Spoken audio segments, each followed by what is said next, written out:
If you haven't heard the news, our 6'7" friend and co-host David Cohn is really an 83-year-old trapped in a 30-something-year-old's body.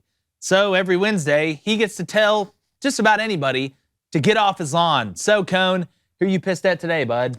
Today, I am telling the NFL to get off my lawn. Last week, the National Football League fined Dallas Cowboys head coach Mike McCarthy $100,000 for holding a practice that was deemed too physical. They fined Commanders head coach Ron Rivera $100K for, quote, excessive contact in practice. And they fined Texans head coach Lovie Smith $50K for conducting one-on-one drills that would provide, quote, a competitive advantage. God forbid you gain a competitive advantage by practicing, boys. Now, as someone who played quarterback and wore a different colored jersey in a lot of practices, you may think I'm in favor of no contact. But when I hear a phrase like football practice was too physical, I think, are y'all talking about soccer?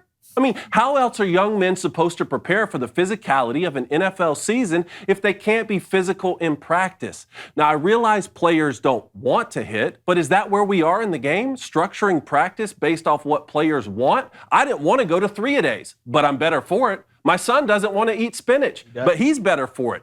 This is why you hire the best coach possible, someone who knows how far to push young men in order to get the most out of them and out of the team. Now, I understand the physical toll and the cognitive risk associated with the sport. I dedicated much of my life to the game. And of course, most of the league veterans don't need to go full contact in May. We know that. But at some point, if you water down the physicality of football too much, you destroy what makes the game special. Let's see, bring up a photo of Jack Lambert, please. Gone are the days when gladiators graced the gridiron. How about Richard Todd and Kurt Crain, boys? Yeah. A little Iron Bowl action? Look at that. How about James Harrison and Bart Scott?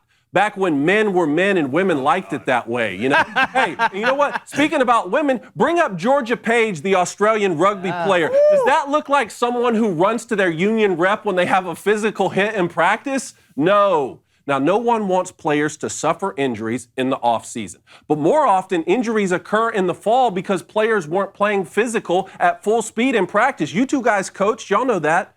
So if football is going to have rules such as teams can't practice before 11 a.m. and no more 3-a-days and no more Oklahoma drill, then we should do away with the game completely.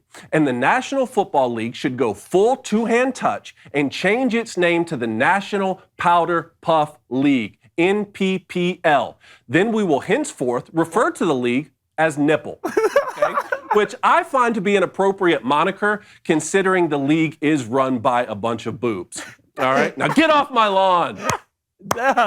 Bravo, sir. The Nipple League, boys. Bravo, sir. The Nipple League. You bring What do you the say? I got to give it to you, man. You bring the juice. I love that. The closing lines are it's crispy. I love it. It's mighty crispy. I learned from the best. Well, my thing is this, and again, if you're Andrew Whitworth or somebody that's been in the league for 10, 12 years, I get it. Those guys don't need to bang all day at practice. But you get hurt when you don't go full speed. You get hurt when you're not prepared physically. Again, it's like going into a fight and not training for the fight. You're probably going to get beat up. So I agree with you. I mean, my dad used to tell a story. They used to have 4-a-days. Back he played in the SEC. 4-a-days? Mid-'80s, late 80s. And he said that they would get up, Coach Dye would get them up. He said they had so little time, he would sleep in his tape. And if you've ever been taped, it's not just to look good. It's to help you to keep stuff, in the right place. In the right place. And he said he would wake up and his hands would be blue and his feet would be blue just to get that extra 15 minutes of sleep. That's all it was for. And those days are gone. Listen, the same days where they were giving out salt tablets instead of water, we get smarter to be able to train athletes and do stuff like that. But the reason that football is so popular, the reason that we love football, let's make no mistake, is the physicality. It is grown men that have trained their bodies, their minds to be physical specimens, running at speeds that are uncharted, at sizes that don't make sense, and them crashing into each other at full bone-crushing speed. That's why we like the game. Yeah. And you know that when you sign up to play the game, unless you're a kicker or a quarterback. I got nothing wrong. There's some physical quarterbacks out there.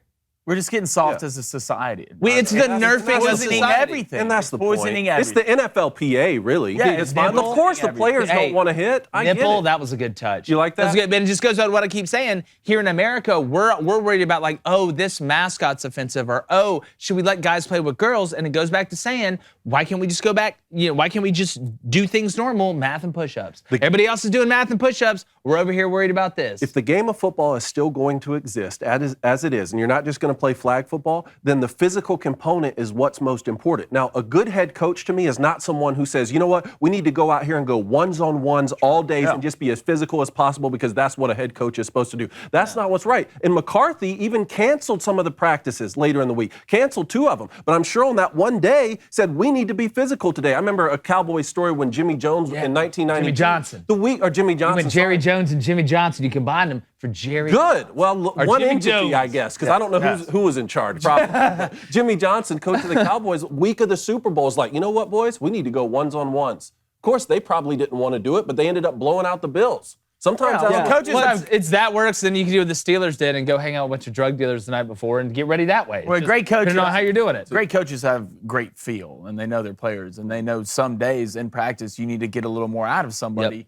Just to. So when you're in that fourth quarter and you've been beat up before, and you're on your last leg, you've gone through that practice where you've been in the same boat and you've overcome it, so you can actually overcome it in a game. Well, for if Aaron Donald were to go, full contact practice in the offseason and tears his Achilles, everyone's going to look at that and say, okay, well, you shouldn't have your stars going full contact. But we don't ever look in the season when someone blows their Achilles and say that could have been the result of not going full speed in practice to prepare for this. No, look, I'm with you 100%.